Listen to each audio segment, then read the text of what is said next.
In this video, I'm going to try to demystify some basic ventilator settings, go over assist control, pressure, and volume modes. Going to go over some basic buttons and graphs you'll commonly see on the screen, and some go-to settings to start with. This is your bread and butter video. I promise you'll understand ventilators a little bit better by the end of it. So there are numerous ventilator modes. These are just a few of them. Depending on the ventilator brand, some modes might be called different things, but they really do the same thing. So for example, APRV, or airway pressure release ventilation, is the brand term used in Draeger vents. In servo vents, it's called bi-vent, and in the Puritan-Bennett vent, it's called bi-level. As far as modes go, the most frequently used is the assist control, and that's further divided into pressure control or volume control. So the phrase you'll use during rounds is, this is a 32-year-old patient, she is on assist control, pressure control, not to be confused with pressure support. Most common ventilator brand I've seen is the Puritan-Bennett brand, and those are the buttons we're going to go over. If your institution uses something different, I haven't mentioned it, let me know in the comments. So just to recap, the modes can be named different things, but the settings really don't change, like tidal volume, FiO2, etc. So you have to understand what plateau and peak pressures are. These terms are used to evaluate the pressures at different aspects of the respiratory circuit. You don't want these pressures to be too high because of barotrauma, which can further damage lungs. If you blow air into a balloon and the pressure in the balloon exceeds that of the elastic tension of the plastic, the rubber, the balloon will pop, and it's the same concept here. So plateau pressure is the pressure in the alveoli in the end of inspiration. There's a button on ventilators, the inspiratory hold button, which you press, which closes the valve, and this value is measured. So the closure of the valve tells you that there's no airflow during this measurement. I would think of this pressure as a pressure in the alveoli in the crevices of the lung tissue. The peak pressure, on the other hand, is the pressure in kind of like the bigger airways. This is a pressure that is used to overcome the resistance of the endotracheal tube, the bronchus, the alveoli, to deliver the volume of air into the lungs. This is usually displayed on the upper left-hand corner on most ventilators, and it signifies the maximum airway pressure in the pulmonary circuit. All right, so compliance is basically how much volume you could generate for a given amount of pressure. Mathematically, it's equal to the change in volume over the change in pressure. In healthy lungs, it's about 200 milliliters per centimeter of water in the lungs and 200 milliliters per centimeter of water in the chest wall. And together, you get the total compliance. If you ever took physics, you know that to calculate the resistance of a circuit in parallel, you have to add the resistances fractionally. This is the same concept because the pulmonary circuit is in parallel. So 1 over the compliance of the lungs plus 1 over the compliance of the chest wall is equal to the total compliance. So again, we said it was about 200, right? 200 milliliters per centimeter of water in the lungs and chest wall. So that equals 2 over 200, or about 100 milliliters of volume per centimeter of water, the compliance of the total circuit. So if you applied 5 centimeters of water pressure, you would generate 500 milliliters of volume. Now in COPD lungs, let's say the compliance is 75 and 75 for the lungs and chest wall. Again, just random numbers. That would give you a total compliance of 37.5 milliliters of volume per centimeter of water. You would need 13 centimeters of water to generate the same 500 milliliters of volume in lungs with a lower compliance. Does that make sense? If it doesn't, I would pause this video and look at it again. This is very important. All right, so now let's define what assist control is. The control part denotes, hey, this ventilator will always give X amount of volume per breaths per minute. The key word here is always. It's always under control. The assist part denotes, hey, the patient has the ability to trigger the ventilator to initiate a breath if he or she pleases. And the ventilator will assist them get that breath. So assist control is further divided into volume control and pressure control. I think the volume control is pretty easy to visualize. I just imagine it kind of like a machine jamming volume into the human. Now the machine is going to deliver this volume, and it's going to do this regardless of the airway pressure that's needed. So again, remember we talked about compliance. Lungs with really poor compliance will need a higher pressure to generate that volume, and this is not always a good thing. You'll get that volume, but it'll come at the cost of barotrauma. All right, so the pressure control is the other mode. It's a little bit less intuitive in my opinion. By using sophisticated technology, valves, sensors, the ventilator increases the pressure in the respiratory circuit. Remember, we said that when you apply pressure to lungs with a degree of compliance, you generate volume. So that's what happens in this mode. A pressure is applied until you generate a certain amount of volume.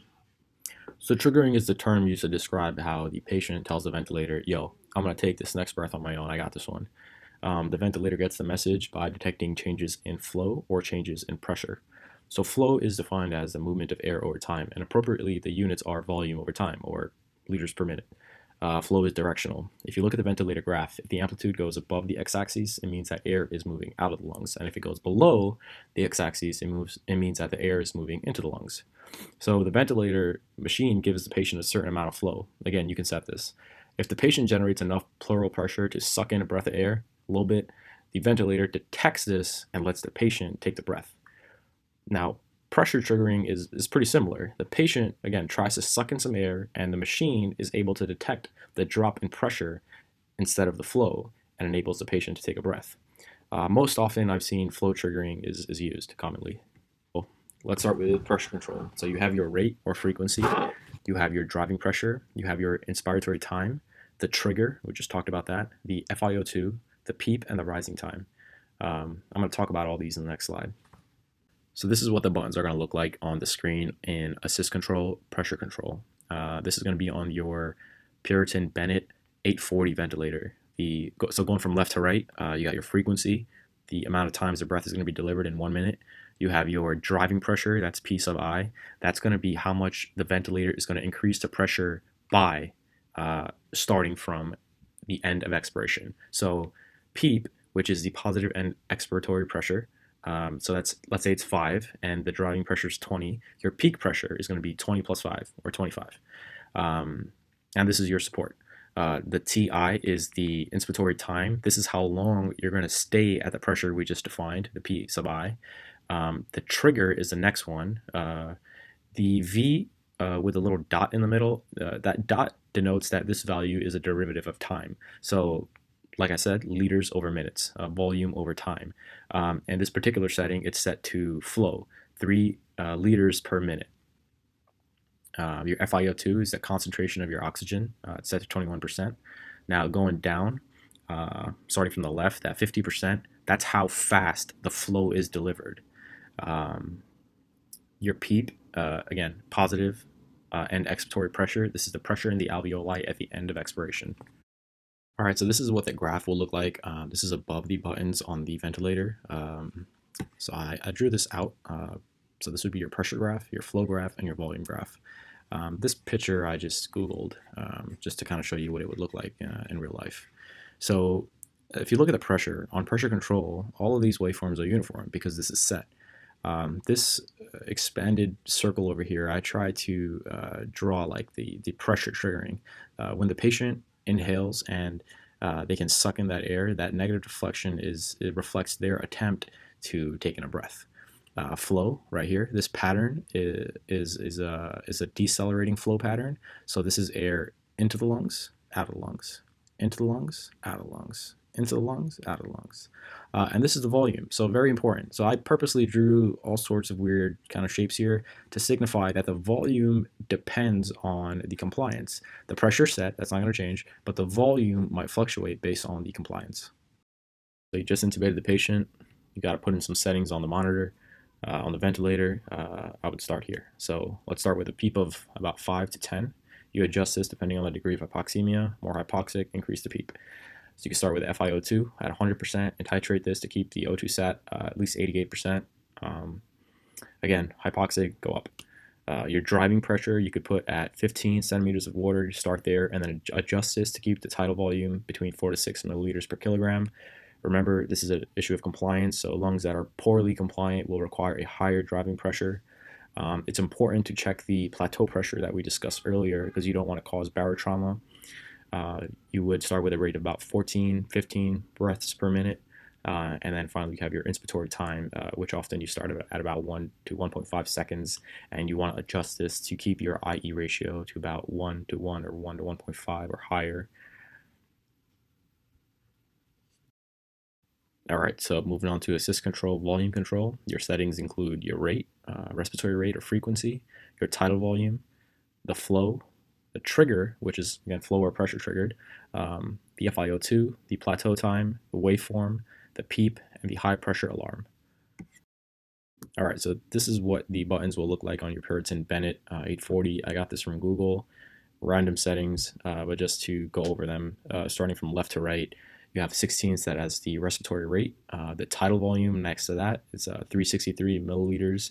Again, you don't want to go above 4 to 6 milliliters per kilogram of predicted body weight. Next to that, you have your flow. Is set to 21.8 liters per minute. Again, this dot signifies that this value is a derivative of time. You have your pressure triggering. So this particular vent is set to pressure triggering. The FiO2 is 100%. The T, plateau, the time of plateau. This is how long it's going to stay at the plateau pressure. It's usually set to 0.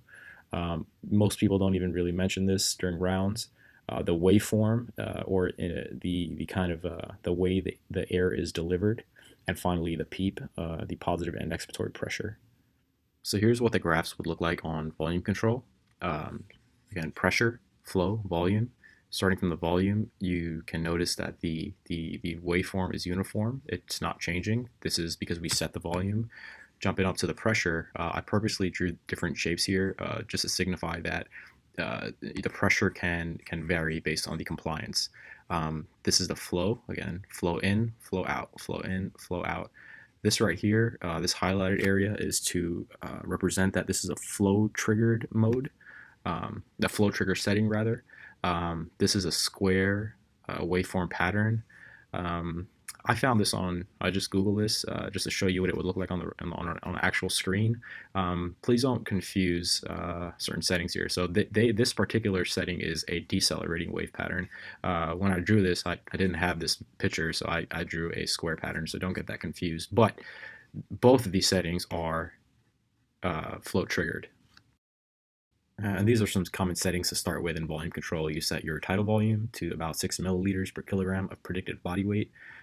Your rate at about 15 breaths per minute. Your flow pattern, which can be decelerating or square. Decelerating right here, square over here. Your FiO2 start at 100 and titrate. Your PEEP, your 5 to 10 centimeters of water, and you would increase this depending on the degree of hypoxemia.